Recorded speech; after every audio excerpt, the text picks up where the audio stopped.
আসসালামু আলাইকুম। আসলে রমজান মাস ছাড়া তেমনভাবে ছোলা খাওয়া হয় না, তো অনেকদিন পর ভাবলাম আজকে একটু ছোলা রান্না করি, আর সাথে 3টা আলু সেদ্ধ দিয়ে দিয়েছিলাম যেন ছোলাটা একটু নরম নরম হয়।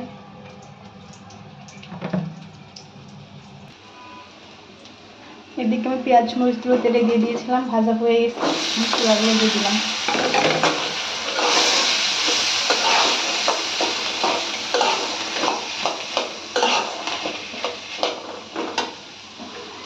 সব মশলাগুলো দিয়ে দিব।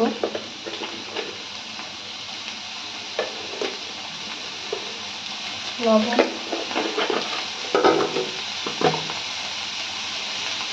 হলুদ,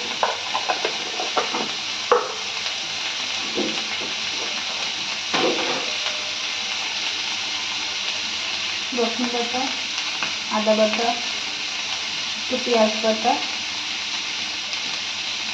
জিরা বাটা, একটু গরম মশলা বাটা দিয়ে দিলাম।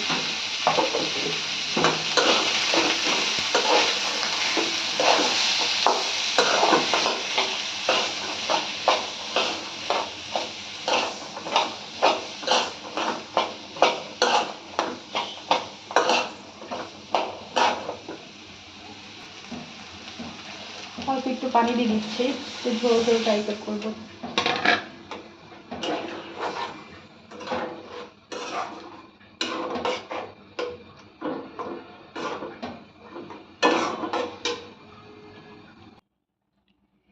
দেখুন আমার কিন্তু ছোলাটা রান্না করা হয়ে গেছে, তবে ছোলার তুলনায় কিন্তু আলুটা দ্বিগুণ হয়ে গেছে, যার কারণে এটা ছোলা না বলে আলু রান্নাও বলতে পারেন।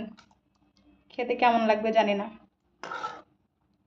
আলুটা অনেক বেশি হয়ে গেছে, এটা আমি প্রথমে বুঝতে পারিনি,